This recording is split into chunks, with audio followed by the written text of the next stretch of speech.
now being recorded. This is meeting, it'll be numbered 44. I hope some of you got a chance to look at the previous videos. The last couple of videos, 42 and 43, I'm having some technical difficulties, but we should be starting that or getting that up tonight. Oh, awesome. Well, not awesome that it was canceled, but glad you could join us. So Momentum is on Tuesdays, typically around the same time. So if you do register for Momentum or the next session of Momentum, please make sure you go. I want you to go to your classes. This is just part of the support and process for us to get you up and going. And I want you to make sure that you take your classes, get on the on-demand, watch the recordings, and ensure that you're progressing forward. And really the best thing that we can do is go out there when we're ready, at some point, start putting out offers, start going through the process of deals, whether they come through or not. It's really not as important as gaining the experience with the support, making sure that you're processing it properly. So for our new folks, what I'm going to do is it's going to run through the tasks of the week. This is pretty much a review of how we ended the day on Sunday. But before we do that, I want to make sure if there's any questions, we can answer them. Does anybody have any questions?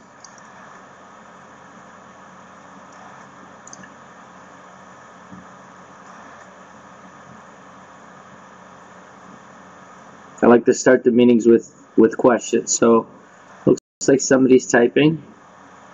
Well, I'll continue as people type, and we'll go through it. So the tasks of the week, pretty simple for this week. Just to get you going, I wanted you to have a chance to create a new email. Most of you did that, so we're good there. Really just creating a separation between our personal versus our business. Create a separate telephone number. There's a link there. You can do it through Skype, free online, freephonelineonline.ca. Comwave is another one that you can use. Any one that you find. Any costs, obviously keep the costs for tax reasons, but pretty easy to set up. Find one that works for you and set that up. Create a business card. Vistaprint, pretty popular. You can use anybody obviously you like. We talked about being simple and easy. Simple name and email would be wonderful. We really don't need more than that. And you can establish the relationship and how you want them to communicate when you have that interaction. I'm a big fan of controlling that communication. Email, I think, is the primary you want to use for time. And phone, if you wish that phone conversations have to take place at that time, definitely let them know your phone number. Create a business space in your home. Again, this is good for taxes. It's good for mentally getting prepared. When you're spending that 1 hour to 2 hours a day working on your real estate, remember, avoid doing this 7 days a week. Make sure you have 1 day, if not 2 days of rest away from everything, if possible, your work and real estate. We want to remember why we're doing this. We're doing this so we can gain control of our time. And yes, there's a sacrifice and energy that we got to use to make this happen and transition to more financial independence. But at the same time, we need it to be sustainable. So it's important for us to recognize the opportunity to spend time with the people that we care about, or even on yourself. It's important.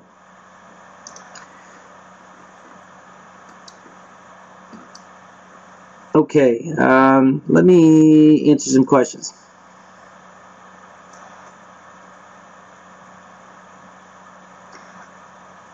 So the questions about entering into the U.S. market, their structure, financial structure, is different than ours. They use different types of corp, like S corps. That if you'd like, I will reach out and get contacts that can set up that type of setting. The market itself, lots of opportunity in the U.S. because of the fact that the U.S. market is so large. So there's lots of markets, extreme markets, where you're getting properties at $10,000 to properties that are in the millions when you're getting over to the San Francisco side. So there is opportunity there for sure. financing for a Canadian. It's a little different. If any of you are interested in the U.S., I can talk, in the coming weeks about a trip that you can take down. We have a partnership or association, more specifically, with a gentleman in the U.S. that's in Indianapolis. He has a couple thousand properties, and what he does is he buys properties, fixes them up, rents them out, and then he sells the property, and it's pretty much turnkey because he remains doing the property management. So it's an easier way to get into the U.S. market. He helps you set up things down there. He's been working with many of our students in the United States to allow them to participate in the U.S. market with the least amount of setup, because he's been doing it for years, right? And he helps the students set it up. I went to Bell and was asking about setting up a phone number. They said it called a call forwarding number. You call Bell. Yeah, you maybe, I mean, you can do that. You maybe not want to, it's totally up to you, Vince, but you don't need to spend that much. There's lots of phone lines that you can get online. I know Comwave can't be more than $10, $15 to set up. Some of them are even less than that. So you may want to check some other ones out, Vince, before you commit to Bell. Comwave, there you go, 20 bucks. Comwave's pretty good. Yeah. I've used them before. Also, if I didn't mention it, let me see. I want to make sure these get a mileage log for your phone. Put it on your phone to track your mileage. That's the other one that I wanted to mention. So in the coming weeks, I do want to talk about some software that's been reintroduced to Canada with regards to the U.S. market. It was reintroduced last week, actually, the weekend that just passed, from the new group in Toronto. It's called RESS. It's excellent software. It has many tools on it. Evaluation. There's contracts in there. There's a lot of stuff. So I want to review that in the coming weeks. We'll start that hopefully next week. We will start with our first session, where I'll spend a good chunk of time on the call with that software, just because of the benefits of it. And it's really the U.S. Fortunately for the U.S., we can get a lot of information that's public information that we wouldn't get in Canada. So back to Steve, the opportunities and our opportunities there. That's a great piece of software. I'm going to find out what the existing students need to do to get on that software, and I should have that information by next week. Okay, any other questions? We good? Okay, the new group, or everybody, should be on the portal at this time, right? The legacy portal, where you can pick select your classes and get on your on-demand. Has anybody not been on the portal yet? Or in the portal?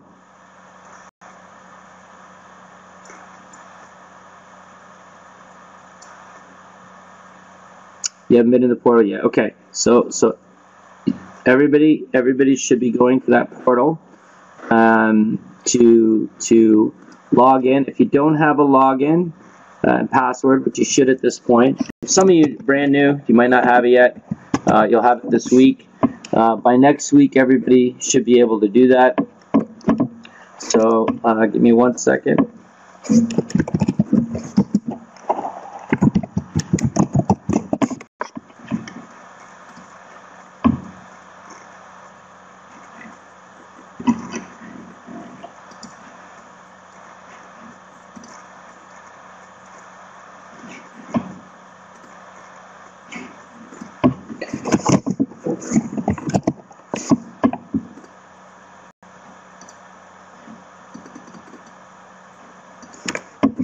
I'm just checking something in the portal.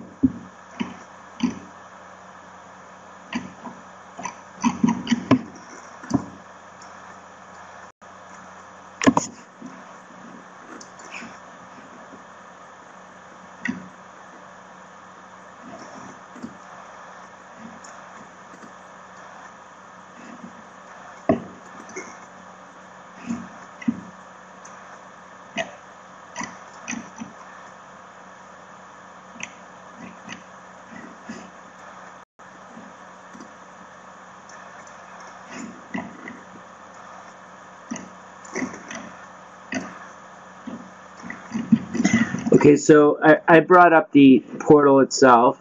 Let me, 1 second. I'm just going to get you the link if you don't have it already.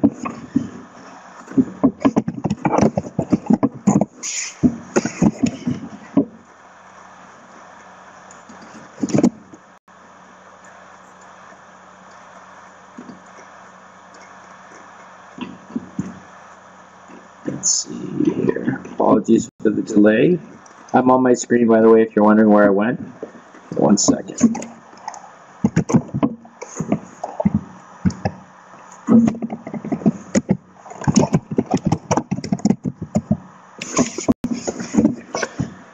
Okay, Manly portal.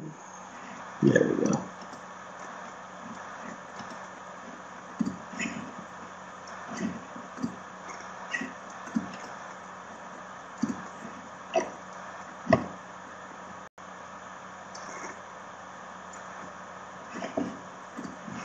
Came back. Here we go.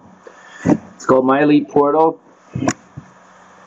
and you log in with your username and password, and that's what allows you to get into the courses, select your courses, and see the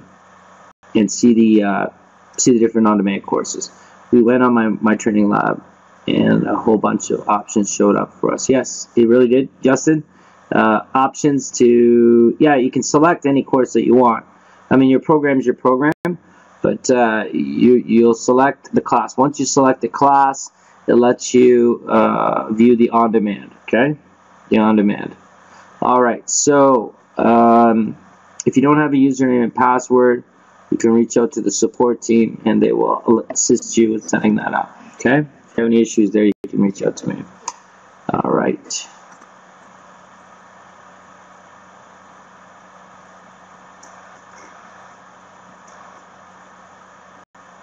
The options course, is that what you mean? Lease options?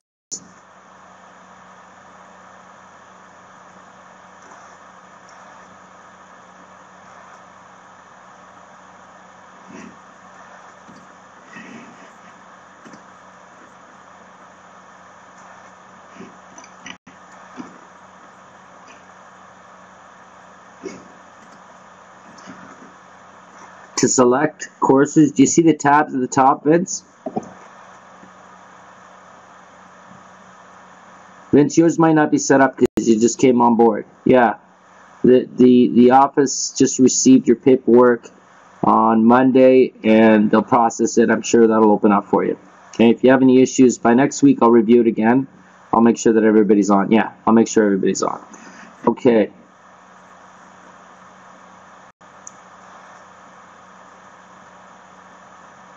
Yeah, right. Exactly. Yeah, it'll be okay by next week. If it's not, we can deal with it. Okay, so what I'm going to do is I'm going to go through through the sheet, explaining what the sheet means and the information on it and how to process it. And the goal for new folks and really anybody and everybody is, you know, try to run 5 properties a week through the sheet just to get a better understanding of it. Those of you who are brand new to it, I don't want you to stress out at all or worry about it.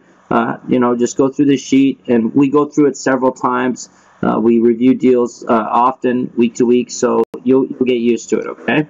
And what I'm going to do is, there's Danny. Danny's on the call, so Danny, I'm going to bring up yours actually as an example, and we can share that together. Okay, so let me share my screen, and you will be able to review it and view it with me, okay? So let's go.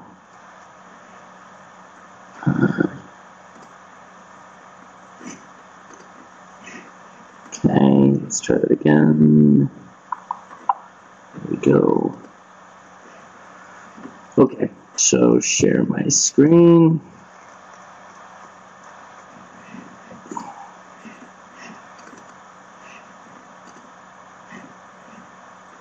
That's the portal, by the way, and the different courses you can see. But we'll look at that. We'll maybe review it next week. I just want everybody to get a chance on it. Okay. All right, so let's go back to the sheet. I want to go through the sheet and talk about how we use it, what we use it for. The black square that you see is your box so I can see your information. So I can't get rid of it, or I can't see your questions. But I just want to make sure, I'm sure everyone can see this. This is big enough for everybody to see, yes? You can see it okay? Yeah, okay. All right. Okay. So, Danny, I just changed the address to your name. So when you send me these properties, you can put the address in. That's no problem. I typically am going to wipe it out or put your name in there or something. I just you know, keep the deal to you. And the more important thing is to go through the numbers. Okay. So the price on this property is $256. That's where we put the price. The number of units is 4. Average per unit is $688.75. The way we got that was Danny put the gross rental income here, and then we review. It'll automatically calculate based on the number of units. So you put that amount there, the number of units, and boom, it'll give you the actual cost per unit. Now you can see it's $688.75, which means, you know, some units are a little bit more, some are a little bit less. Okay. All right, so we come down here, and if there's any additional costs or any additional income, you can put them out there. So just for an example, if I put $100, it'll add to the amount of numbers of the gross, effective gross income, okay? So in this case, we have no income. This over here, standard cap rate, I don't want you to worry about right now. Where this property is, you know, could be, the cap rate could be 3.5, it could be 8. That'll make more sense as we go through. That's just to give us a retail understanding, an understanding of what, you know, what's retail out there. You know, what would be the estimated cost if this was a retail property sold on the retail market. Okay, that's going to change from market to market. Okay, just so you know, most of Canada is sitting around the 3 mark. But pockets of Canada are going to be a little bit lower, maybe 2, 3 is kind of the standard. But you could see markets like out east as high as 8, you know, where the cap rate's at 8. And it'll give you kind of a retail number. We can see the cap rate at 8 is almost the exact same price, a little bit higher. It just gives you an estimated discount of what that would be in a retail state. Okay, retail meaning if there's nothing wrong with it and it was perfect property. Okay, and the reason that retail is important to us and understanding what a retail value of a property is because understanding the retail gives us the opportunity to look at the property, look at the opportunity, and ask ourselves, okay, if I retail the property, if I get the property, fix it up, and flip it, that'll give me an understanding of, you know, what it would be and what the value would be, okay, and that I could get profitability, okay. Now, if there was any repairs, and Danny, is there any repairs required for this property? That's the first question we want to ask. It could be. Okay, so with repairs, I want you to add the repairs to the price up here. So if this had an extra $50,000 in repairs, let's say, and we don't know that at this time, but if we had 50,000, well, let's make it 44,000 to give us the flat number. We would move this number to 300,000 because, in essence, that's what we're investing in the property. You know, with the current numbers, adding that is appropriate because it's not just the price of the property; it's the repairs in addition to that we should be evaluating the property, because that's what we're going to have to put up. Okay. At any time, please type in questions if you want to ask any questions about what you're seeing. So let's go back to the original number. We come down here: taxes, insurance, water, sewage, electric, gas. These are just standard costs, expenses. We want to cover as many as possible, all at some point, right? Sometimes due diligence is going to bring up some extra costs, and we want to make sure it's all in there. And we look down here and we see other. That just means, you know, we could put other costs that maybe weren't included in the initial assessment are not listed here. Okay. Now we can see that he's added not verified yet. Danny has, so not sure about the insurance and not sure about the water heater, but that'll come through the due diligence. Okay, that's not uncommon. Okay, so when we come down here, we see vacancy, maintenance, and management. 5, 5, and 10 is pretty standard. Those could be higher, right? If you're in an area where management is 15, which is unlikely, it's just going to calculate it for you automatically. 10 is really normal, is what you're at. Maintenance might be higher, older building, and maybe a lower income might get you to a 7, or extreme cases it's a 10. Point being is it's going to change the number for you, and obviously that's going to affect our total expense cost when dealing with this property, okay? So I'm going to move this back to 5. The other thing I just want to point out is if there's a maintenance amount given to you, let's say this is 5, let's go 2,000, they tell you. What it does is it adjusts the value of that down here. Still at 5%, it's actually over the 5%, 347.28, which tells us there's an opportunity to maybe get the maintenance under control, okay? So if it was, say, 1,000, it would take 1,000 and then add the difference to get us to 5% to ensure that we are covering all the expenses as needed. My real management fees are 8, actually. Okay, that's good, Danny. Then you should put 8% there. Okay, oops. Okay, so 8%. Okay, and the reason it went red is because we typically don't want to see less than 10. But that's okay. 8's fine.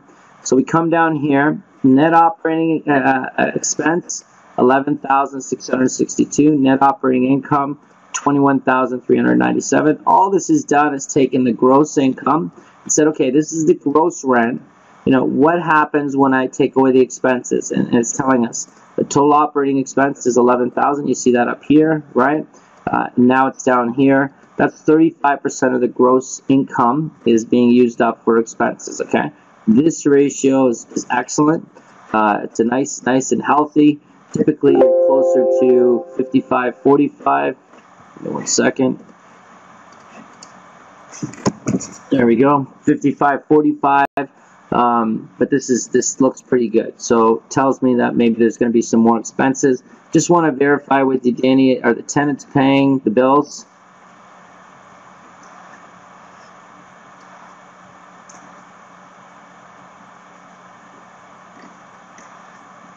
You don't think so? Okay. Okay, so there might be some additional costs in this area, right, that we may have to look at. But we'll check. Okay. All right. Let me continue. Okay. Come down, and here's the financing. You see this 80-20. Now, on residential properties, there's 4 less, 5 or 6. Some institutions do 6, but 5 for many institutions is considered commercial. So if I change this to 5 units, what happens is this goes red because it assumes the first mortgage is going to be 65% from the institution, the bank, not 80. So in this case, it's 4, which is good. That's why it's green, and we're looking at 30-year. We could change this to 25, 4%. We can leave that 4%. And then we have the second mortgage, 20%. That's assumed that it's going to be a VTB, but it doesn't have to be. If there's a down payment that you're wishing to put in, I would rather you didn't put in more than 10% in the down payment area down here to give you the 100%.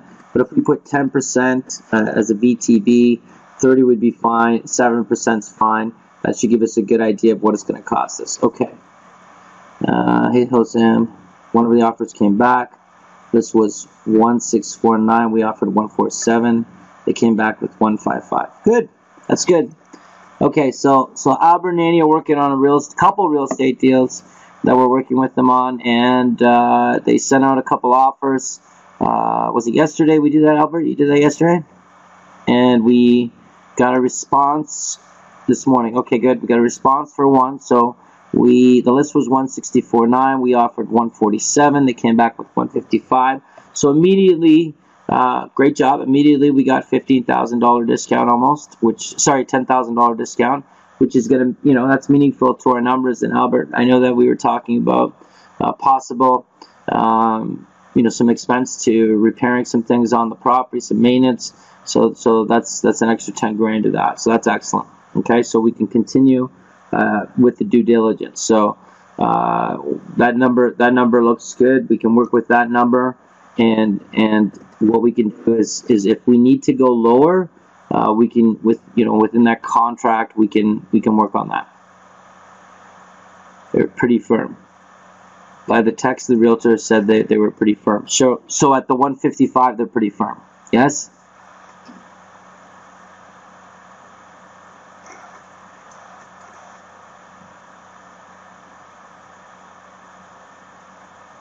I'll try, Amy.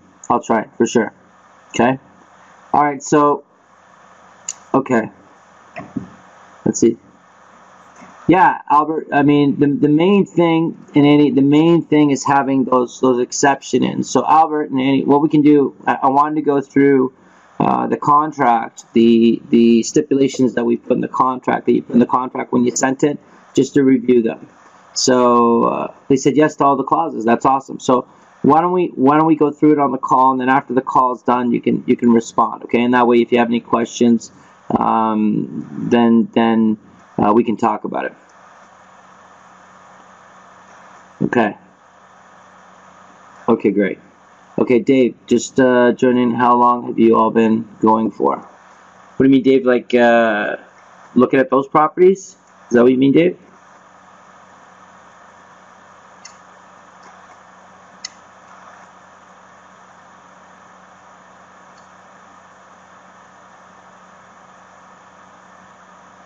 Yeah, no, Dave. We have a new group with us tonight. Please, everyone, say hello to the new group from Toronto. We have a new group from Toronto. Say hello. Welcome to our group. Excellent. I appreciate that. I started a little bit earlier, like I did with everybody else, just to give them some time. So the reason I'm going through this property is because Danny had this property, and I just wanted to show them the sheet. Okay. Good stuff. Excellent, good. All right, so we're going to continue with the sheet, and then we'll review some of those clauses. For the contract, and then that way, if you have any questions, you can let me know, okay? All right, so we have 80, 10, 10. I'm just looking at, I changed the number. You can change these numbers to whatever you want, as long as it adds up to 100. But, 80, 25, 4%, that's realistic. 10, 30 year, because it's a VTB. Even at 7 is fine too. Private money, right, or VTB. So that's not crazy. And we look and we see, the effect of that, and the costs associated with that. We'll see better down here, actually. So the net operating income for the property. So the net operating income is $21,397. That number came from here, right? Okay, that number came from the net operating income after we take expenses.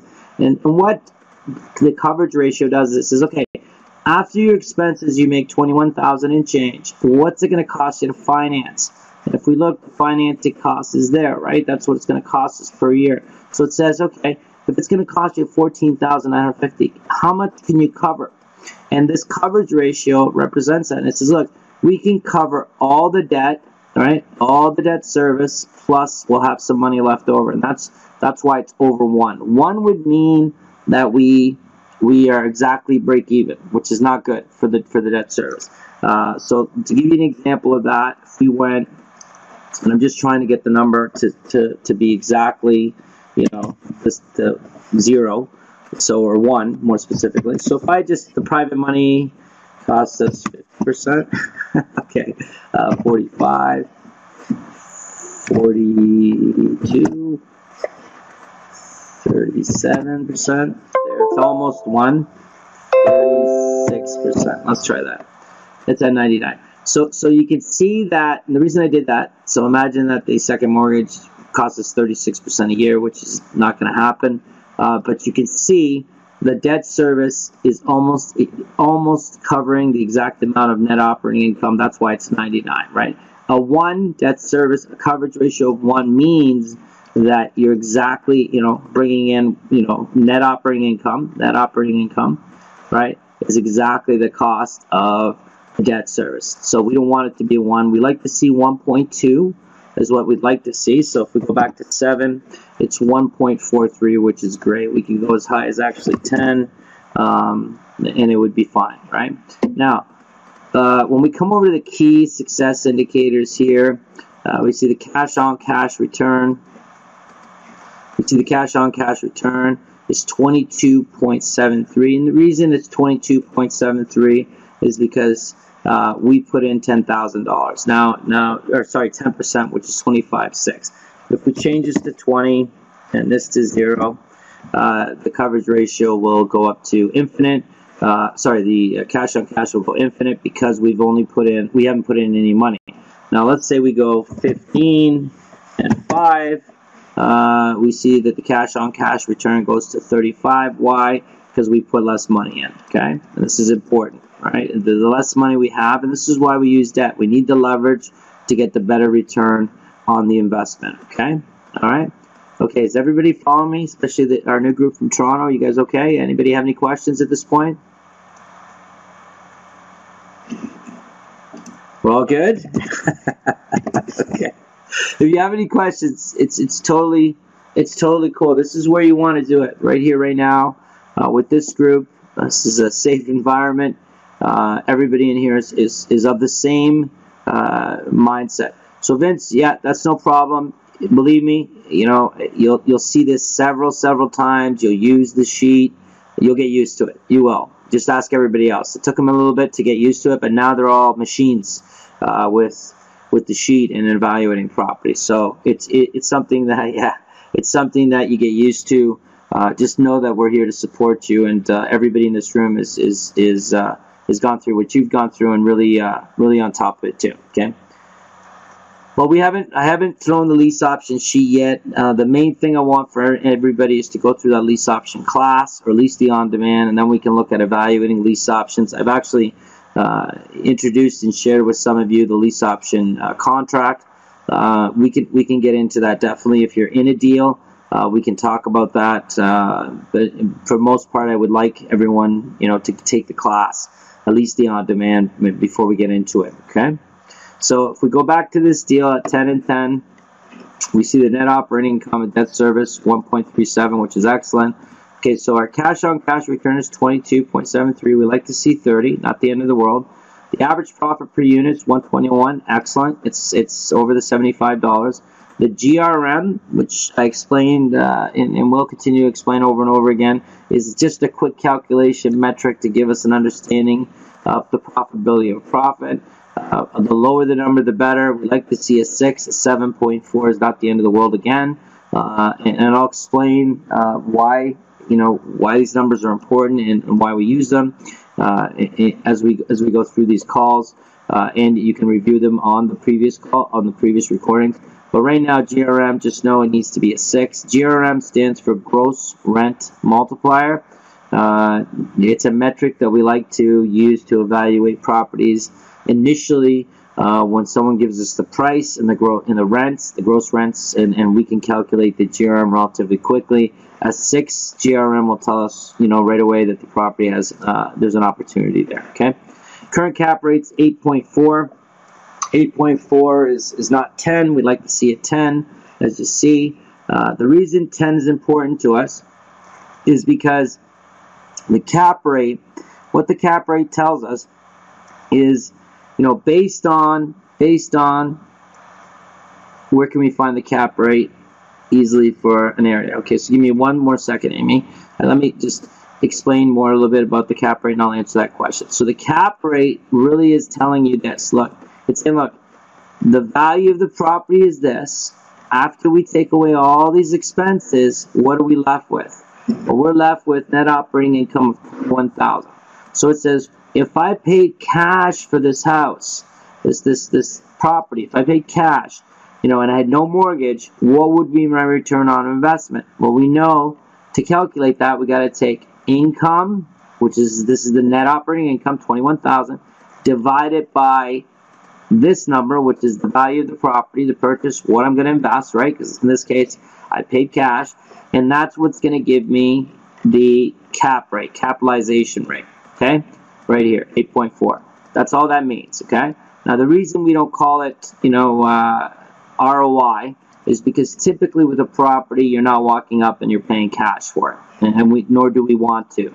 And if we did pay cash for the property, and this was the income that would tell us that we're only making an 8.4% on our money, and that's too low. We don't want, we need double digits for our return for our money at least to make it acceptable for the risk of taking property on. So it's important. Does that make sense to everybody?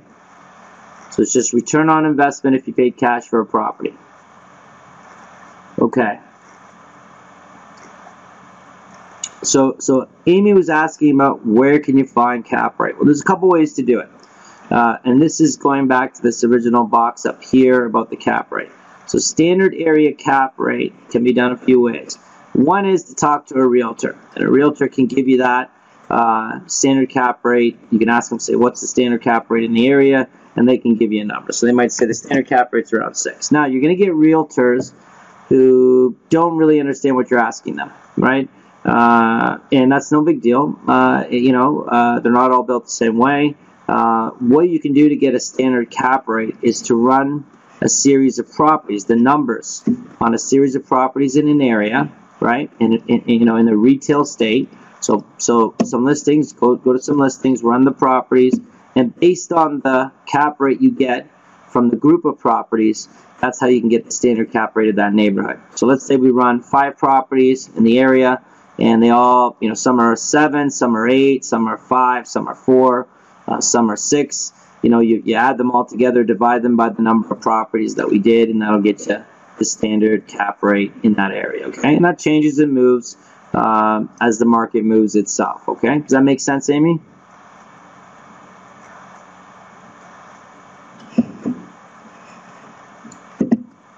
Is that clear to everybody?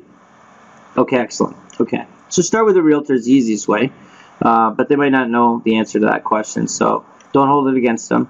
Remember, they're taught to put retail sales together, a good transaction, and that's what they're good at, and that's what we use it for. Okay, so current cap rate's 8.4. Like I said, it's a little bit lower than we want. The reason we want this cap rate at 10, who can tell me? Why do we need this cap rate typically at 10? To start with, we like it to see it around 10. And you can tell me, why is it important to have it at 10? Anybody? Yes, thanks. Yeah, creative financing, thanks. Dave's here. So creative financing is the reason you need this at 10. Because if you're getting a property and you paid it, we paid it in cash, this is the net operating income. That's nice to know. It's great to know. The net operating $21,000. This 8.4% basically says that's about as maximum we're going to be able to pay for any creative financing in the way of interest rate. Even a little bit less, because if we're paying principal, it's going to eat up more of it. So when we see a current cap rate of 8.4, it means that our creative financing, for profitability, it can't be really higher than around 5 total, 5%, maybe 6%. For creative financing for us to be able to do that. When I say creative financing, I'm talking about all financing. First mortgage, second mortgage, like from a bank to a second mortgage. All this financing costs money. Now this one says 4 for interest rate, and this one says 10. But that doesn't mean you're paying, 14%, right? We would take the cost, the total, these two totals, and divide it by the total amount of the mortgage. I don't want to get too complicated right now. We can review that maybe if we have time on the call. That's what's going to give you the real interest rate of your money, of the total amount of your money. So it's somewhere in between here. This is probably 5%, not even, maybe even. We can look at that as an example to tell us what the total interest we're paying on this total loan. Okay? Now that's important. Why? And you don't have to know it, know exactly what that is, but it'll show up when you come over to the cap rate. You see, well, I'm a 8.4. I can maybe pay 6%, 5%. It's more like 5% in interest for mortgages to make this property cash flow. Because otherwise, if we pay too much, we can't make this property make money. And we're not going to take a property on long term that doesn't cash flow for us. Okay, that'll become more apparent. I'll go over this stuff again and again. But it's important for us to start around the 10. Now, an 8.4 doesn't mean the deal can't work either. It just means that we have to, work on our creative financing, make sure the numbers make sense to allow us to be profitable on this. And we can see at 8.4, the current, the average per unit is $121,000. $121 per unit. This is excellent. This is great. The cash-on-cash return is 22. It's not 30. I'd rather see, something like this and this to give us that 30% cash-on-cash return, the ROI. That would be better. So I want to know, so look at this coverage ratio. It's 127. If I change this to 10 and 10, you can see the coverage ratio number improved. And the reason it improved is because we're taking less financing on. Now that doesn't mean I want the coverage ratio to be, I don't want to, say, oh, the coverage ratio, let's just put more money into it. Not that much, but let's put more money into it to get our coverage ratio up. We don't want to do that, right? We want the least amount to make it healthy. If we did 15 and 5, the coverage ratio would be 1.27. That's right on. That's great. Now you can see that by doing that, what happened? Our cash-on-cash return goes up. Our average profit per unit goes down, and that's not terrible. It went down because we financed more money and put less money in. And this, to me, I'd rather have these numbers here with the coverage ratio closer to the 1.2 and the 35, the return, because the cash-on-cash return is extremely important for us, than having the more cash flow. As long as I'm over the $75, I'm happy. I'm happy, okay? So let's go back to 10 and 10. Just, leave it there for now. We can see that the average per unit's gone up to 121 because, we have less financing. We put more money in, which causes our return to go down. Okay, and remember the relationship. The more money I put into a property, the higher the cash flow, but the lower the return. And I want the return to be my most important metric when I'm doing investing. Okay. Let's see. Okay, so questions. I was wondering where we will get back the purchase costs on the BMs. The purchase cost. What do you mean? Purchase cost. How do you get the purchase cost? How are we going to get the purchase cost on the buy, rent, and hold? What do you mean? All the money we put at purchase. Do you mean expenses for the transaction? Okay, so the expenses for the transaction, absolutely, the cost of that needs to be added. If it costs $10K, there's a couple ways you can do it. I mean, the reason that I don't like putting the $10K in here, right, as a price, because it's a one-time cost, right? It's a one-time cost, or sorry, as an expense, it's a one-time cost. You could, if you want to, put the $10K here, but really it's not. It's a one-time cost established there. Just a quick point about closing costs. Closing costs can be paid by either side. You can address that, when you're doing your negotiation. Typically, there's closing costs that are set up on both sides. But whatever that closing cost is an expense to the purchase and will be written off against the earnings of that property in that year.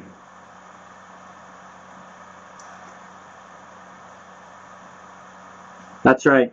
So if the property's cash flowing $5,000 a year, right? $5,000 a year, that's exactly what will happen. Now the property is cash flowing $5,000 a year. Is that right? That's $500 a month. Not even $400 a month. I thought that was a multi-unit, Albert. Oh, hypothetically, yeah. If it was $5K a month, though, your closing costs might not be as high. The cost of that has to be included for sure. But the income, the cost of the purchase, and that's basically the cost of doing business. That being said, Albert Nanny, that'll be something that'll be written off against that income for that year. Of course. Yeah, of course, you're gonna get the money back, right? Whatever you put in plus equity. Yeah, it is an expense. It is an expense. But the expense, the reason I don't put the expense here, Albertini, is because it's not an ongoing expense. It's a one-time expense, right? These here are ongoing expenses, right? Okay, so just look at this tab, and that's, I don't want to get into too much of this right now, but if you look at the tab, there's closing costs right here, right? What would be the closing costs on a property? Okay, you could put those in, and the cost can be evaluated for you right here, okay, if it's something that you want to look at. Yeah, that's right. Of course, any costs in the transaction or maintenance or improvement of your property, yeah, that's going to come against your expenses, right? Because you had to use money to make the deal. It's related directly to the property. So yes, it will be. Yes, it will be. And you got to remember, there's other ones, and I don't want to get too deep into tax right now, but I mean, there's depreciation every year on that property too, right? That we're allowed to claim. So there's lots that you can do to offset and keep you know, most of the money that we gain from that property if we're you know, appropriately setting ourselves up with the corps and accountants, right? Lawyers and accountants. Which reminds me, before I continue, because we're right here now, I believe. Where are we? We're right here.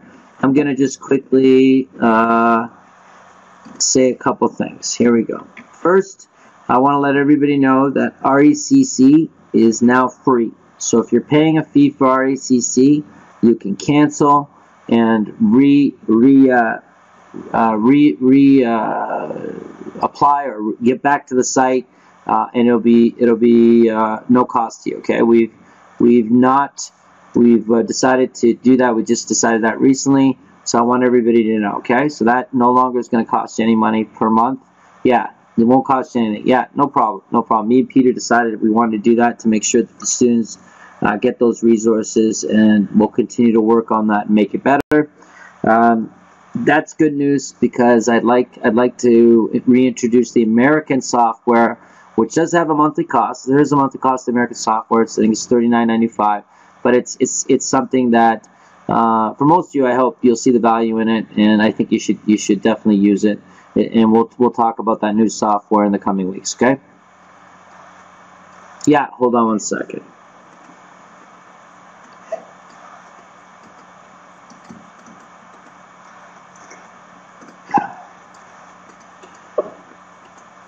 Hold on. There it is. And I actually, if you click on that, you'll probably take you right to, oh, it's going to ask you to log in.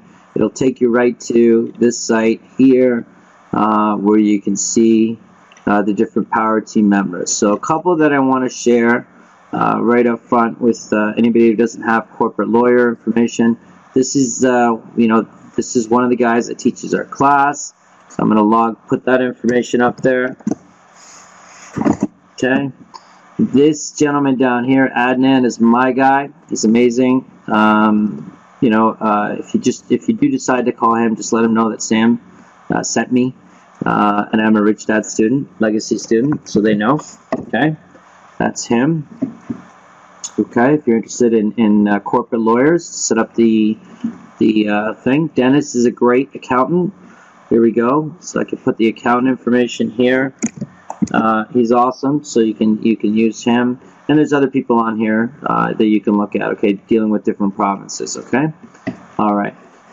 So I'm going to go back to the sheet, but I want to make sure I got that to the new group. Okay, so my new folks from Toronto. That's accountants, lawyers that you can initially get for contacts. Okay.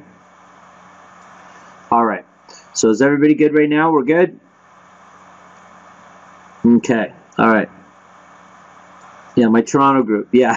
I want to make sure my Toronto group, because they're brand new, that you're good. So Toronto, you're all good, right?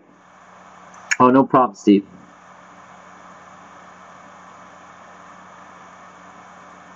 Good. All right, good. All right, so good. Okay, so don't worry. I promise you it'll get easier. Okay, just use it, right? And your homework is to play around with the sheet. 5 properties, even if they're fictional. I'd like you to use it. Okay. Now, based on the numbers that Danny's given us, right? This is a real property, real investment. Danny's given us. We come down to here and we see the valuation based on the property. And what this does, red just means, I don't want to say bad, Jamie, as much as it's not meeting the requirement we'd like to see. Doesn't mean it's necessarily bad, it just means it's not meeting the requirement. It means we need to look at that, pay attention to that, because it's anything we see in red typically means we're going to have to spend some energy and work on making it right. Okay, so it's fine. Red doesn't necessarily mean bad. I don't want you to look at it that way. It doesn't mean it's a bad deal, that's for sure. It just means that we need to do some work. So if we come down here to the evaluation, what it's telling us is the estimated evaluation on this property is $213,972. If you're looking for this number, if we go back up here, that's right here, the estimated retail value based on the cap rate we put in there. Let's put back to 8 here. 1 second. Okay. And what this is doing is it's saying, look, if the price is this and the net operating income is this, then the value is this. And this is important.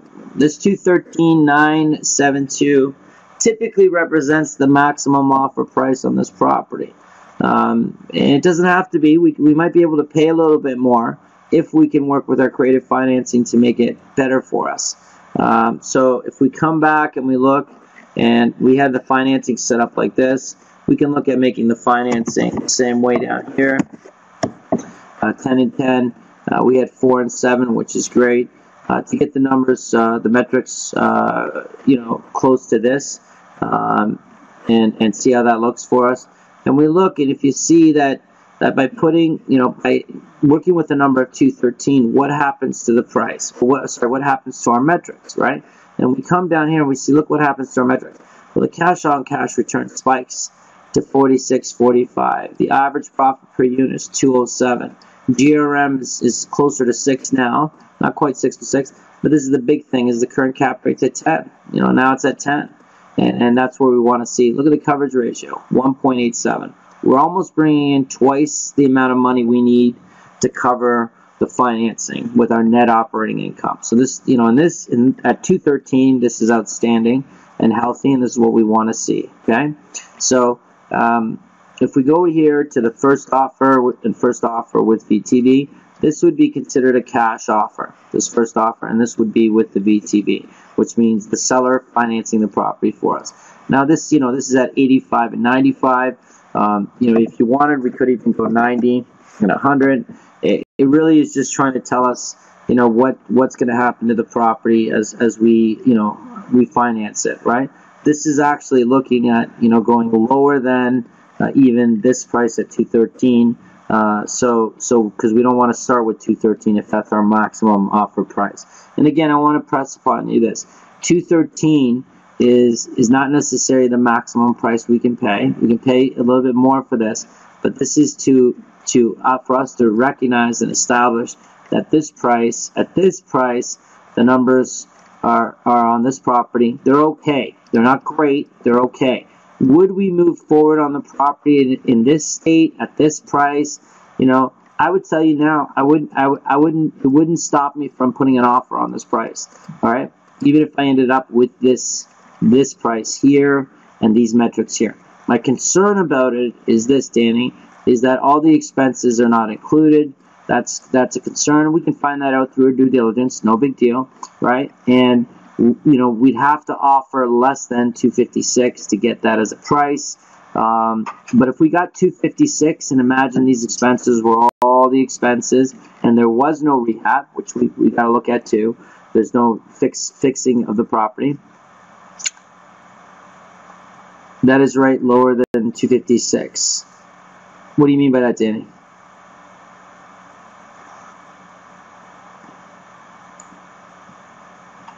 Yeah, we would offer less. Yeah, we can't come in at 256. Obviously, we got to come in lower than the maximum price. The point I'm trying to make is this property's in its current state is not too far from a good deal for us, right? So at 256, with those current expenses, these metrics here are not terrible. They're not terrible. We could work with this for sure. But this is the thing. When we do due diligence, we want to make sure, we're probably going to find out there's more expenses. We're going to find out that there's more in the rehab area. That's going to change all the numbers. Isn't 213 a big no? Well, 213, if we came in at 213 on this property, that might be a big no. If we look at here, that's 213 with VTB. That's 84% of the original price. That's what it's telling us. 84% of the original price. That's the discount at 213. So that means what kind of discount?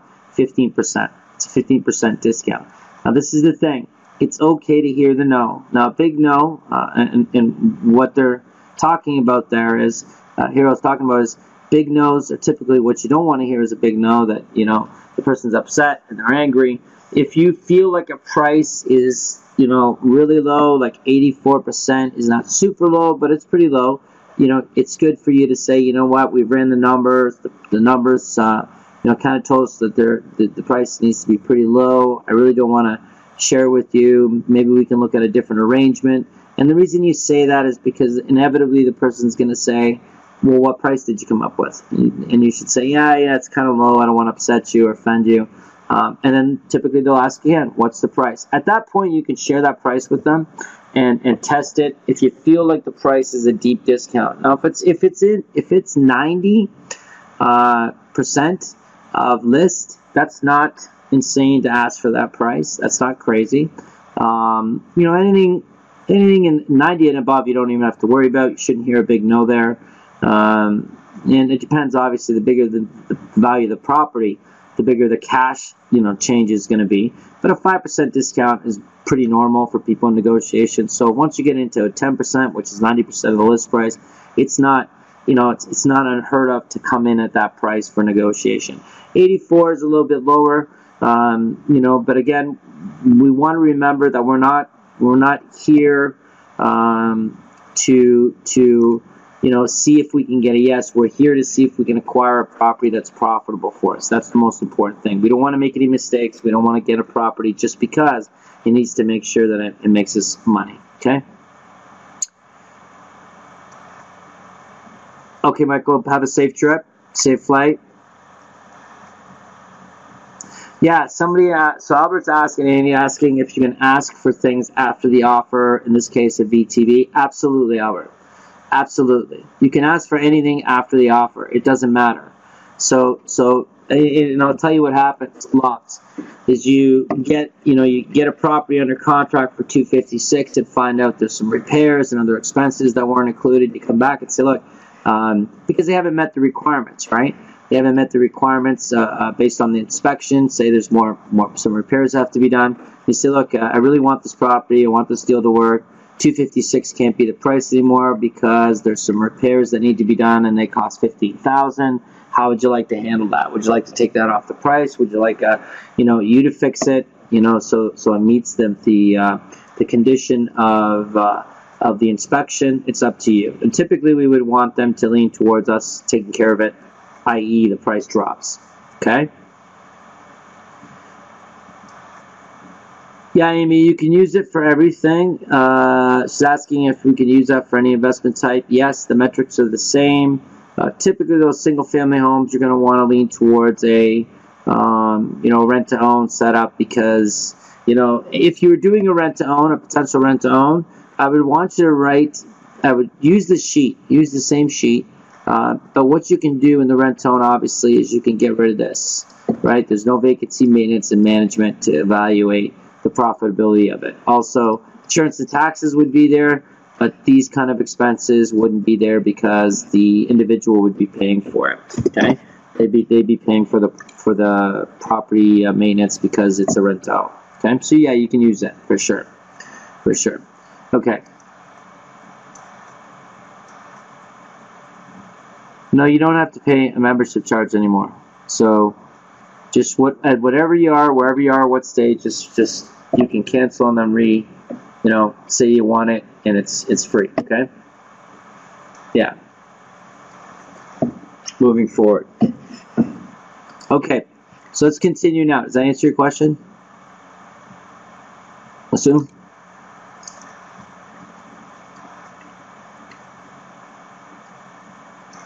We're good? Any questions? We're good?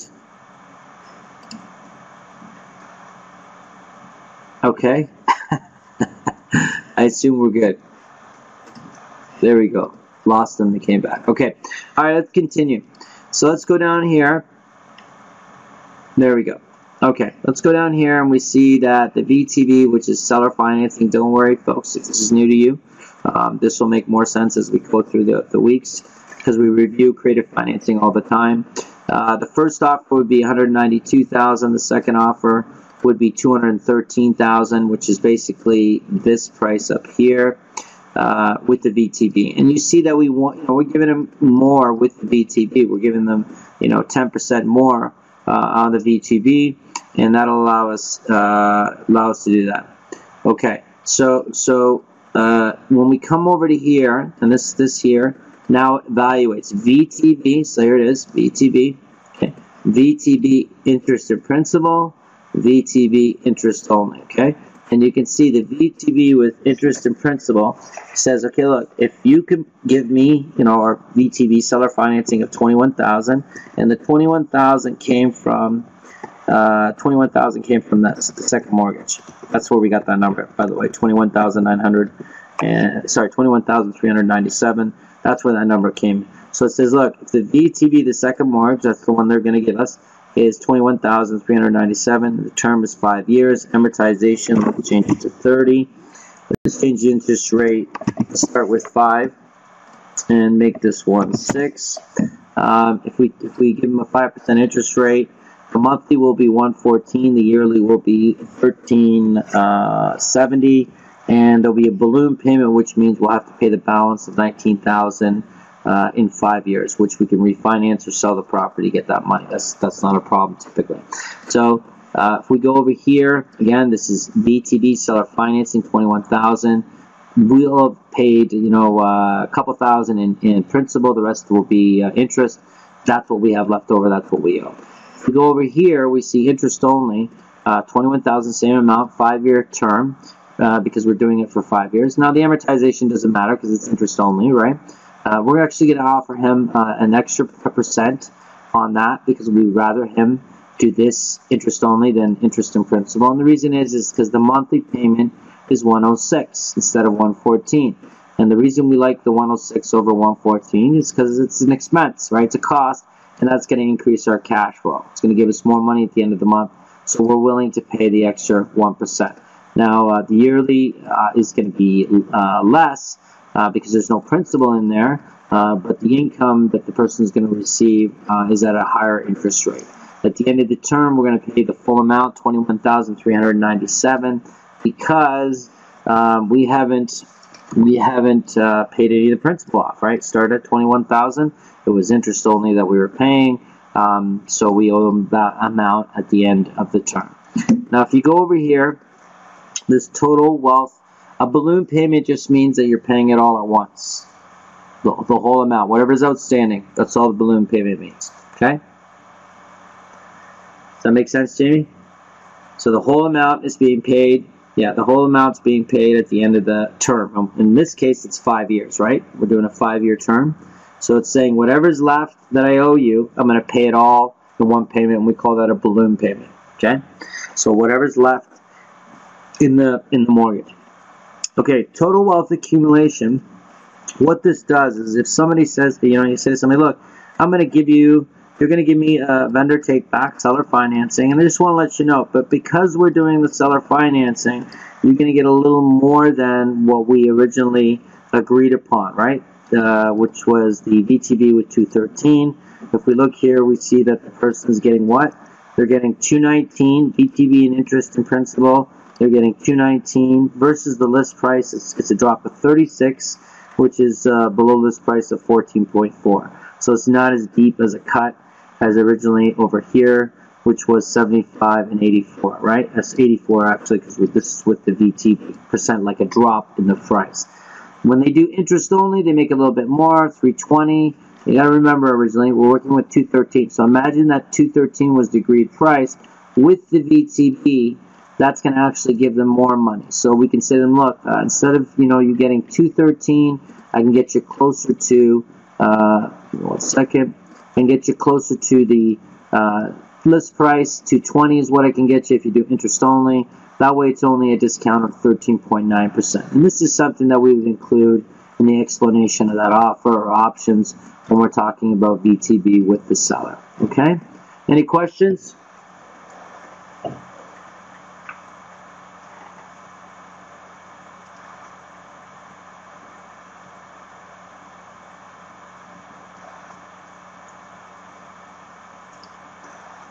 Yeah.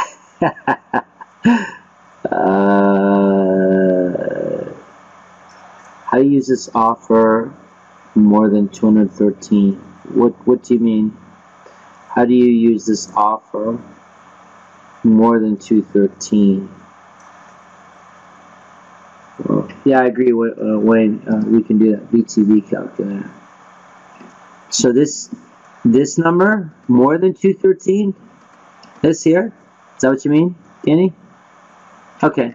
So if I go here, 70, 20, and 10 to get to 100, right?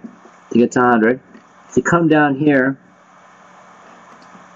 oh, the 213 with the VTB, that 213 is this number. Okay, if we need to change that number, I'd have to change the metrics up here to move that number.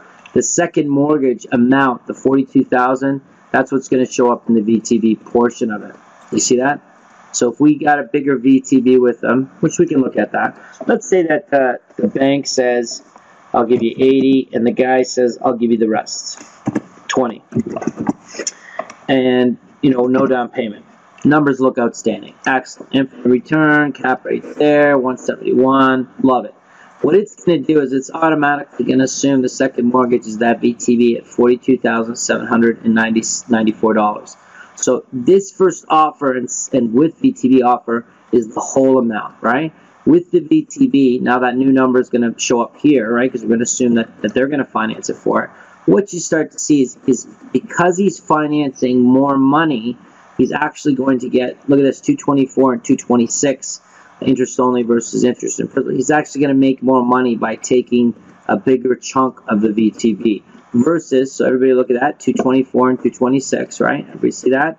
Okay. If I go back to what we had, which was 10 and 10, what's it doing? It's, well, the VTB amount dropped because the person's only putting up 10% now, right? He's only put up 10. So 21,000 becomes the new second mortgage, right? So if we go down here, the VTB is calculating that second mortgage. He's getting less, 219 and 220.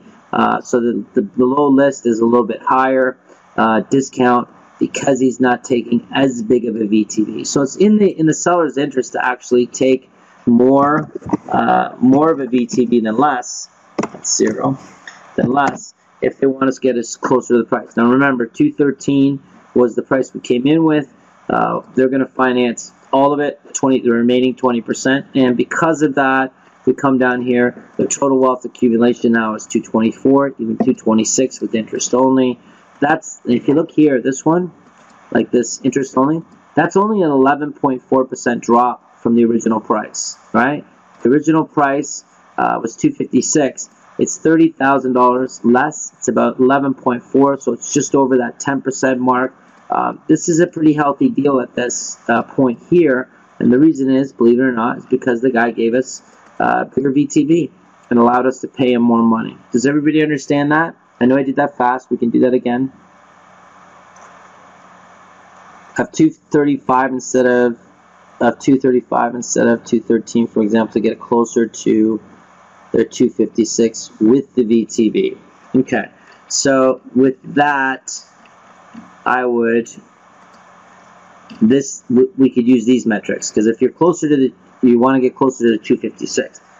Okay, so if we wanted closer to the 256 and you want to see what that looks like, ultimately, we could, let's do it this way then. To get you closer to the 256, to make this bottom half show that to you, because this is all calculating on the bottom half.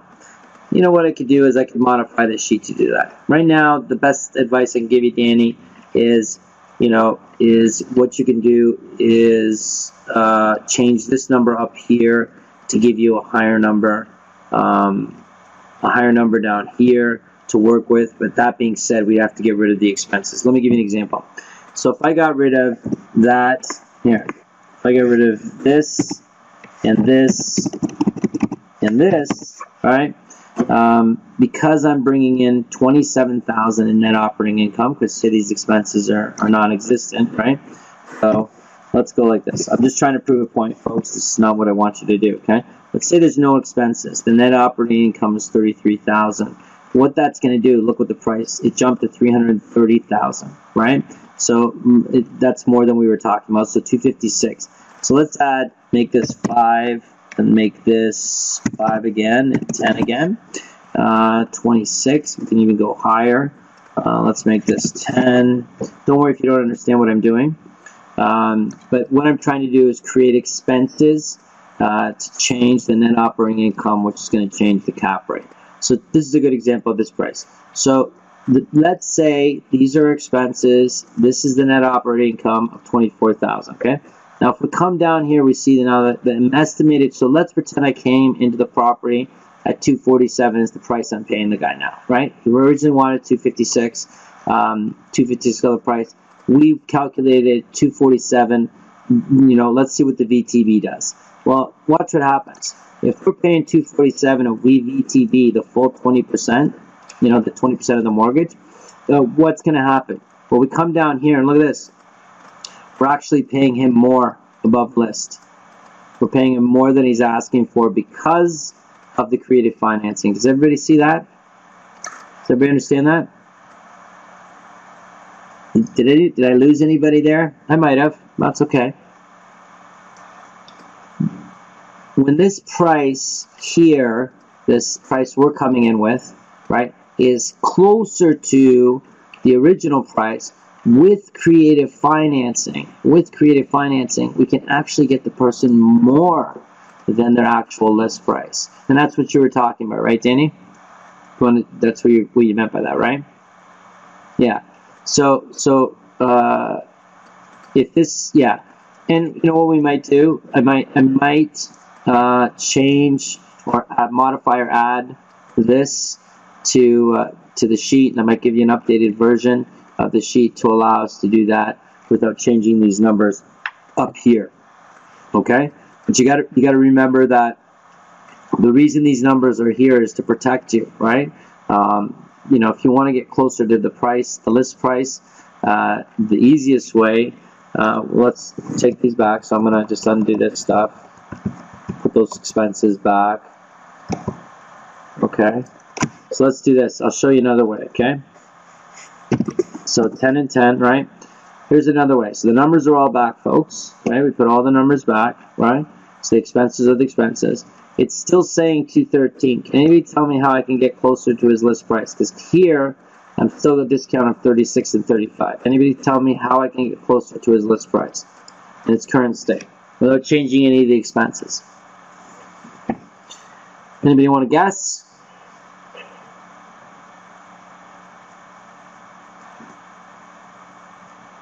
More financing, more VTB, yep. But what we've done here is we've maximized. Okay, so let's do that. Let's start with that. So let's go with 20% full VTB. So full VTB is going to get him closer. So now we're 12 and 11, which is better for sure. What about even closer? How can we get him even closer? How can we get him even closer?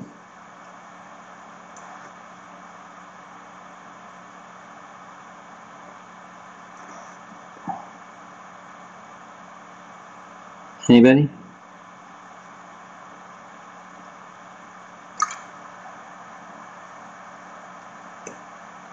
The terms, maybe? Okay, okay. How about this? Giving him 10 and 11. Now look what happened. Right? 8.4 and 7.2. You see that?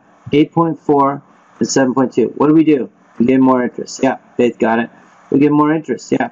Now here's the thing to keep in mind. Come up here, and now the second mortgage is no longer at 7. It's at what? 10. That's going to affect your numbers. See what happened to the numbers? So now the average profit per unit is 149. Originally we had it at 5. Gave us 180. Or sorry, we had it at 7. And that's going to reflect, really, that number, this number here, the interest rate, is going to reflect what is this guy going to give us for the second mortgage. So to give you an example, we could go, let's go 12, let's see if that works. 12, let's go 15. Check this out. We could give this guy a second mortgage at 15, and we'd still make this work. We'd still make this work. And if I gave the guy 14 and 15, yeah, look how close I am. Look how close I am. You see here, 15, it's 525, right? 525, excuse me, 525, that's the same as this. But your profit, yeah, you're absolutely right, Amy. Look what happened. Now our average per unit is 110. So if I go to 10, oops. If I change this 15 to a 10, that goes up to 149. Everybody see that? It went to 149, obviously, because I'm paying less. So absolutely, Amy, you're right. So if I went to 5, it goes up to 185. Okay? But again, right, what our goal is to get at least 75 per unit. So I could, if I wanted to, get this higher. I could go 18. I go 18%. Now if I change this one, because it's working off that, 18%, look at how close we are to price. But again, profit decreases. Everybody understand that? Now we're at 86 bucks. We're paying more.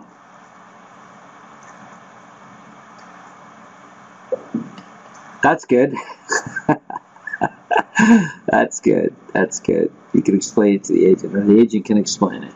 Okay, how are my new people? You good? How's Toronto? We good?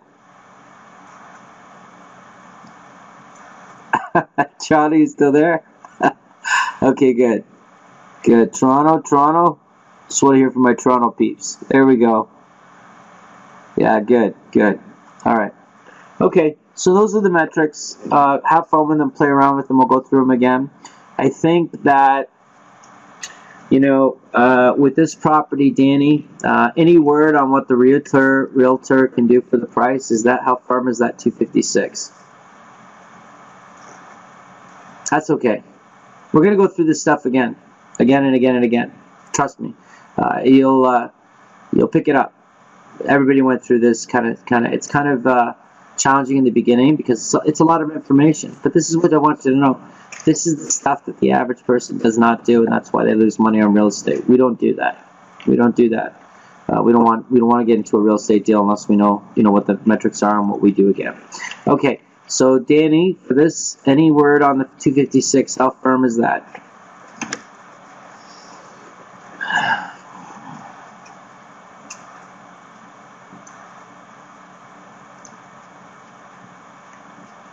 Okay. So just to give you an idea, at 256, if you're doing a 5% discount, it would be closer to, let's see, that's 10, 1250, 13,000 less, be like 242. So, I mean, I don't want you to come in there. I want you to hear a no, not a yes. So, it's a new place. Okay. So, why don't we try this number, 213. Now, a couple things I want to say to you, ladies and gentlemen. Look, when you're looking at these prices, remember, right, we need to establish what it's worth to us. This might be the price the seller thinks it's worth, but we need to establish our own price for profitability, and that's why this information is important and protects us, okay? So I want you to recognize that and the importance of that, and keep, make sure that we don't make mistakes and keep it safe. That being said, if we wanted to, Danny, we could actually give them 256. Okay, the municipality is 248.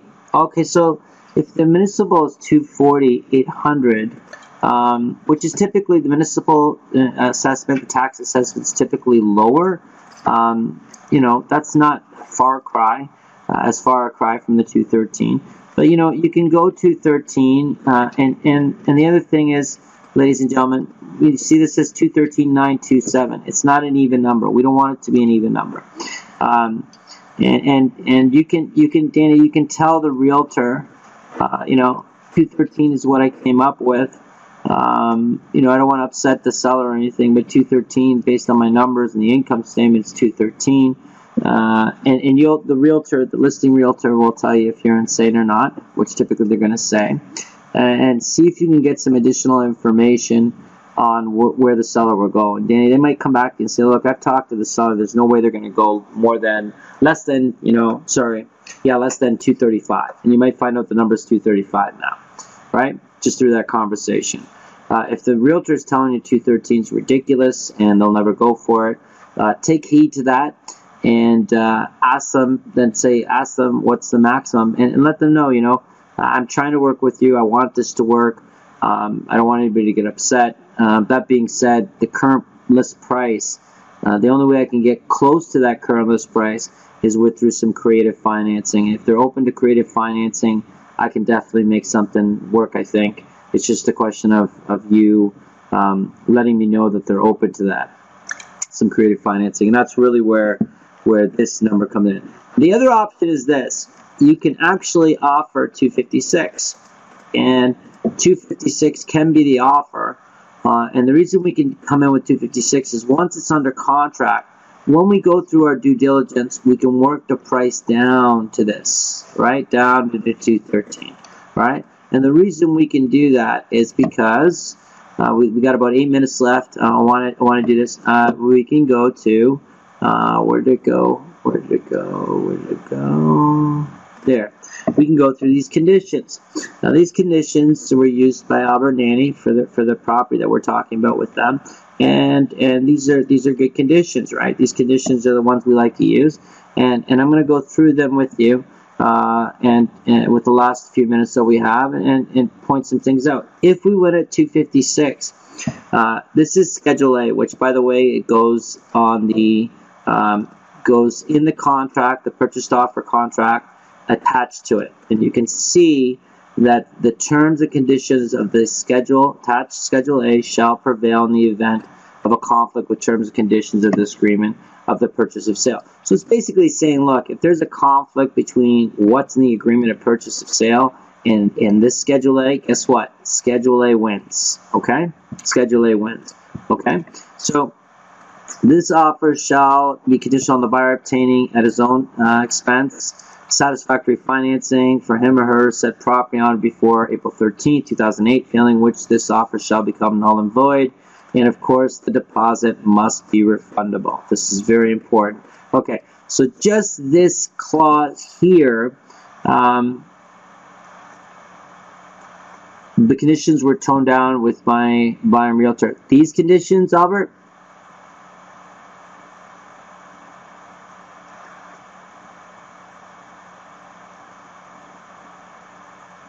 I'm just going to give you a chance to respond.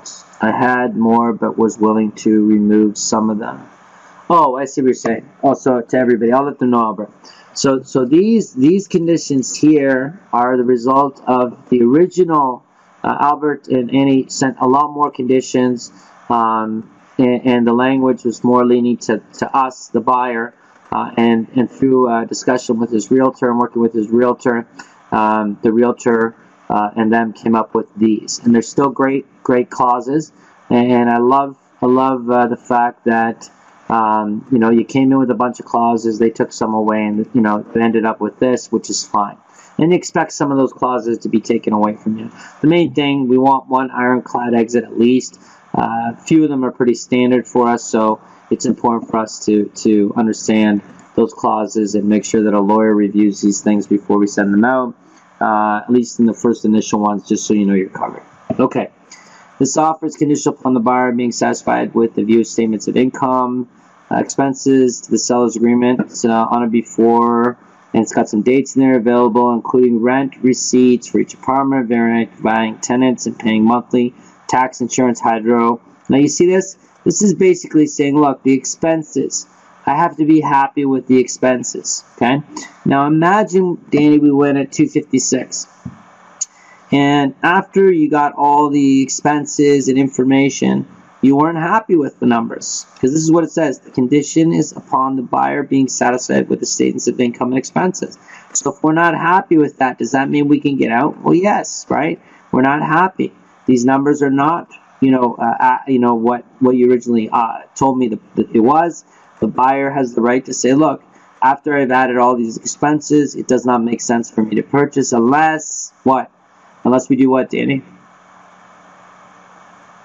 It doesn't make sense for me to do this unless... Anybody? Yeah, unless the price goes lower. Thank you. Unless the price goes lower. Okay, yeah, exactly. All right, let me get rid of that. Okay, so we go here. The offer is conditional upon the buyer being satisfied with the information pertaining to tenants, leases. This is pretty standard stuff. It's great.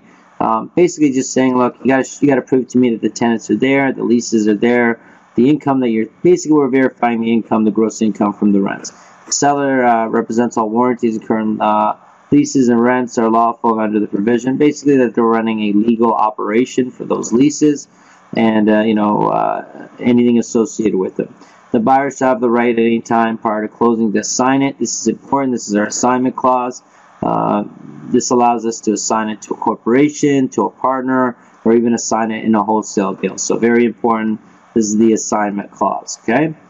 The seller agrees to cooperate in providing access. So this is right to show.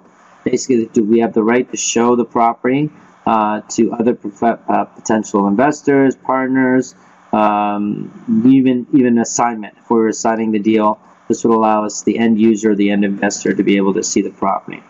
This offer is conditional upon inspection, so the inspection of the property. This has to be important. And you can see that, as these clauses break, that obviously we get in return to the buyer in full, which is the deposit should be returned without deduction. But which reminds me, okay, which when I scanned it, what are we depositing on this? Albert? Annie, what are we depositing? There you go. Everybody see that?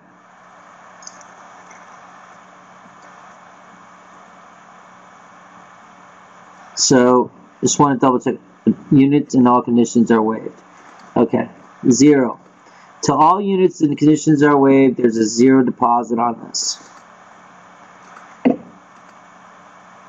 After it's accepted, yeah. After it's accepted, the deposit will be 5K, 5%.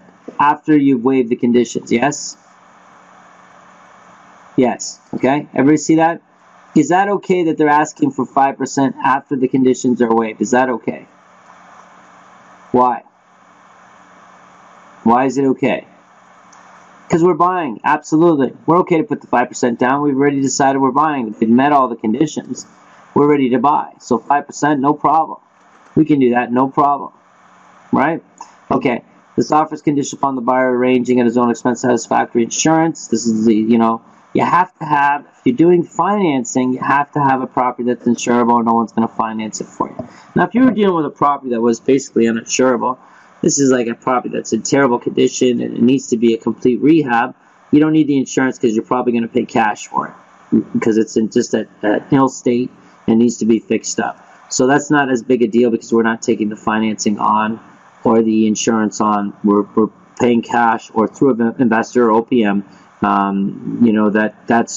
That's a different condition and approach to a distressed property that's unlivable, basically. Can't expect to get insurance on those properties. The offer is conditional upon the buyer solicitor. So basically, my lawyer has to agree that this deal is okay. Does anybody have any questions about this?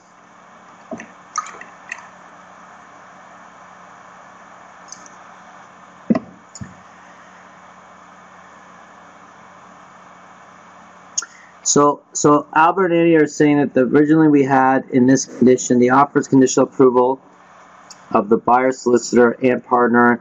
They didn't want the partner one in here for approval. That's okay. It's no big deal. If somebody says to you that they don't want a clause in, just ask why. Typically, it's because they believe that you're going to hold up the deal with that particular condition. Just ask them if they need a time frame to make them feel better. If they want it removed, we were fine. We had a lot of good clauses in here. It's okay to give that up. Yeah, that's true too. They could just put, you could put the partner's name in the buyer's line, but you could say to them, yeah, that's not the way we do it. You know, if all I'm asking for is 5 business days for them to review it. I don't want to hold up the deal. If it becomes a point of contention, it's okay. You can give it away. We have lots of good clauses in here. Okay. All right. So I'm gonna go back to the original screen. All right. Here we go. Okay. How's everybody doing? We good? Okay, we're at 10:30. It's the end of our session. Any questions from anybody? My group from Toronto, are you good? I want to make sure you're good. Everybody good, but because you're the new group. We good? I know some of you are overwhelmed, but I want you to understand this is a process, and trust the process, and we'll be fine. Okay? We're gonna walk through it together. Okay, here we go. All right. Good, good. Yes, yes, yes. My pleasure. I appreciate that. A question regarding rent to own. I'm still working on. Good. No wrong. Where they proposed the Facebook group.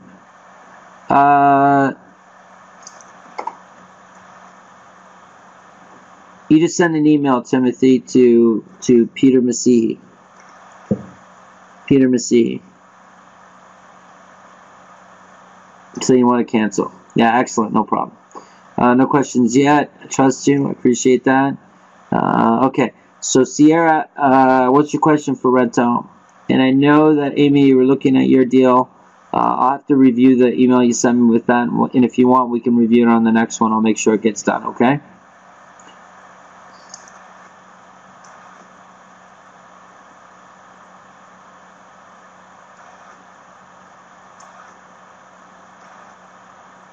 Okay. Sam, thank you so much for these contacts. No problem. No problem. No problem. My pleasure. I won't be attending class next due to Momentum. Yeah, anybody that's going to Momentum, do that, please. Amy, I'll just send you an email. We can chat. We can chat through email. Excellent. All right. Good. Any other questions?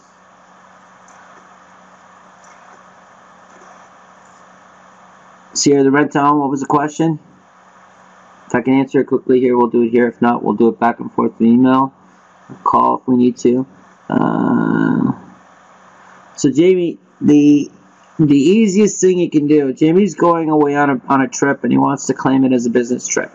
So Jamie, the easiest thing to do is to set up the corp first, and so you have it to put it on there. That's what Adnan, my contract lawyer, told me.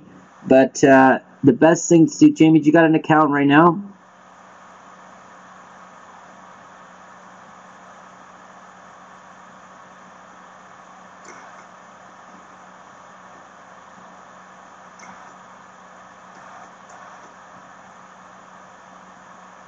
Now, Albert and Annie, just going back to you, you're fine. We're good. Send it out. We're good. Send it out. I mean, we have the exits that we need in there. We can start the due diligence. Yep, you're okay. Yeah, you're good. You're good.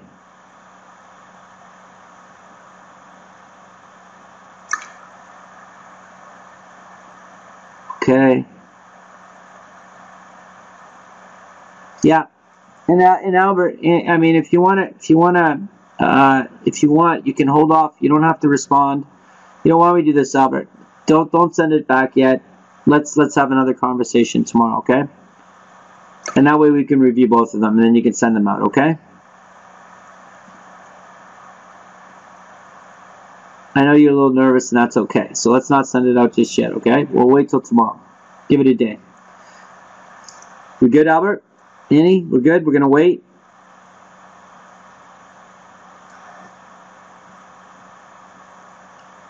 Did they give you a timeline? This offer is good for 48 hours or 24 hours or a week. Did they give you any time frame? Just tell them back. We're going to send the offer back tomorrow. We're just reviewing it. Just tell them we're going to send the offer back tomorrow for sure. Before end of business day. Corp company, not account. Okay. So So let me slow down here for a second because I want to go back to Jamie. So Jamie, I was asking if you have an account right now. Do you, Jamie?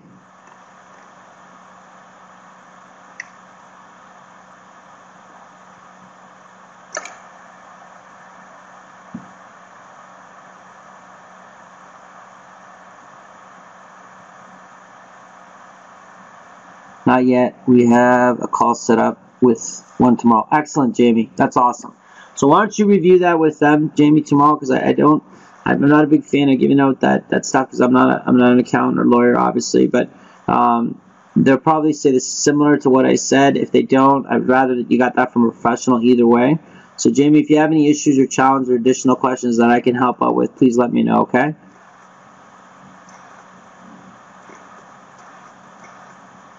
Okay, great. Okay, what time do you want to discuss it tomorrow?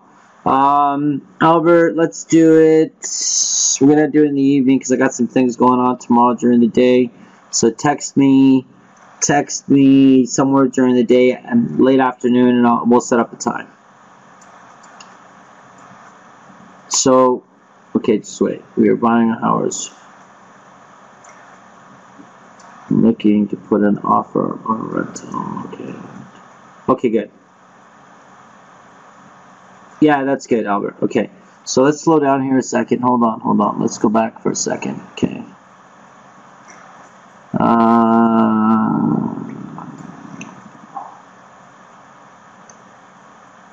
Okay.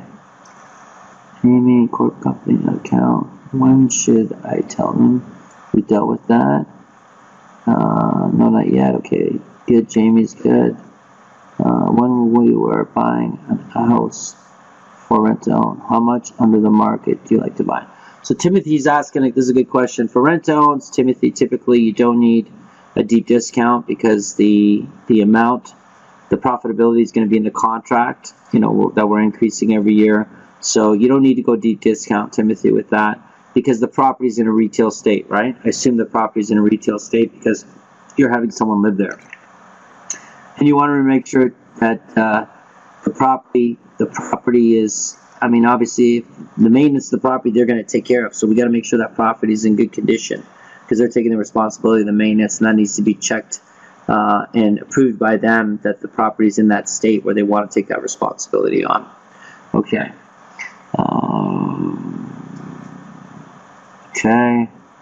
Okay. Sure. Okay. I'm finding with rent-to-own that my needs to put in a higher initial payment in order to have a good sale transfer price. Okay, so how big, Sierra?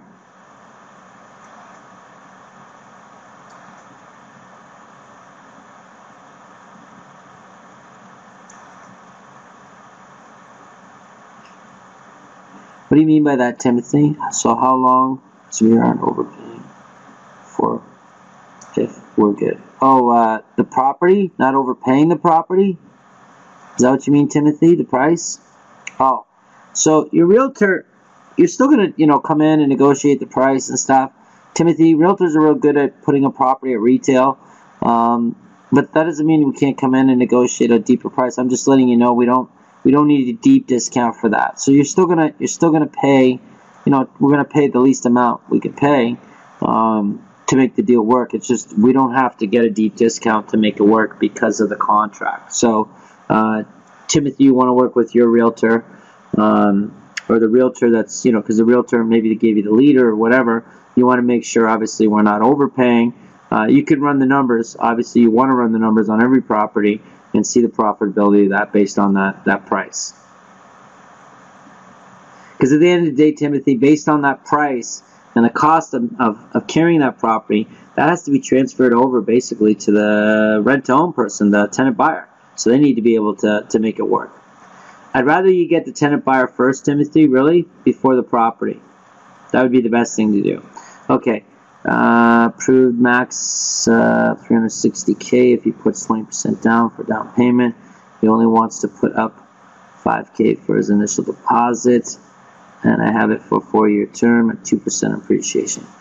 So tenant buyer approved for max potential, okay, from that purchase price of 360K if he puts 20% down for down payment in 4 years. Sierra?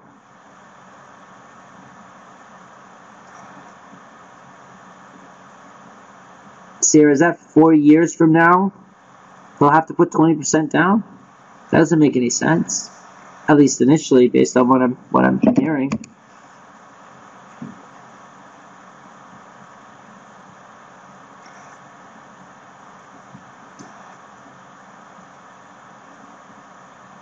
Oh, total down payment is $72K over 4 years.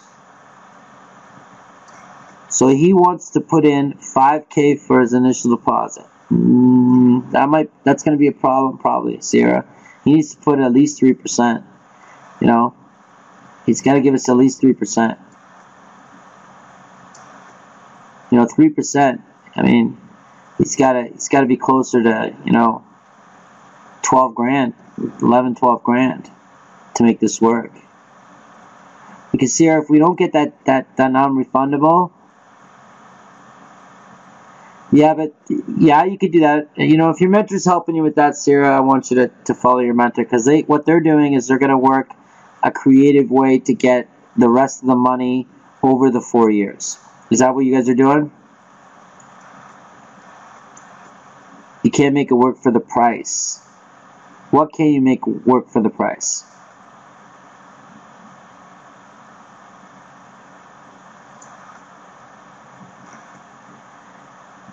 What do you mean by that, Sierra? You can't make it work for the price. Which part?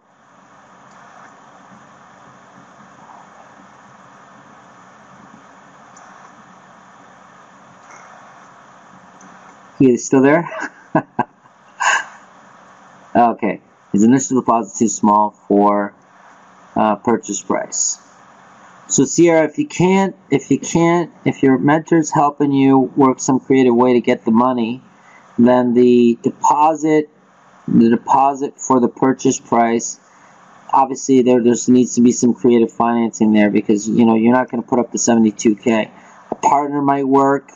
You know, we can pose that to the group and see if somebody's interested in getting involved in a rent-to-own in Edmonton with you. There you go. You know, it's really, Sierra, I just want to make sure that the numbers make sense for profitability, that you're cash flowing. So, you know, I think that, you know, if you and your mentor have to work out some arrangement that they're going to give you that 3%, 3 to 5% over 4 years, that you can go in that direction. You can go in that direction. It's just a question of structuring the deal properly. But the down payment itself shouldn't be a problem, Sierra, if the deal itself is profitable, because you can split the cash flow and you can split the gain. I mean, there's a lot of money in there to allow everybody to make money, that you can get a partner to give you that down payment. As you see, somebody jumped in right away and said they would do it. Like, I mean, there's definitely an opportunity there. Does anybody have the link to the Facebook group, for the big group for everybody? Anybody have that link? The one that Marina set up?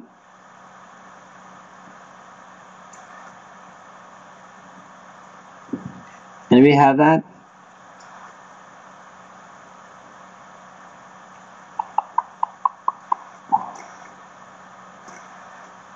Awesome, awesome. So my group from Toronto, my new group, grab onto that Facebook link and you can add yourself to that group. It's a larger group where we're doing you know, if you have a deal or something or an opportunity, you can share with that group. It's a closed group, so Marina will get you in based on her verifying that you're one of us, and it'll allow you to access some more contacts with the rest of the students. Okay. The creative finance is great, but we lose money on the sale transfer profit. Okay, Toronto. Just getting 1 second.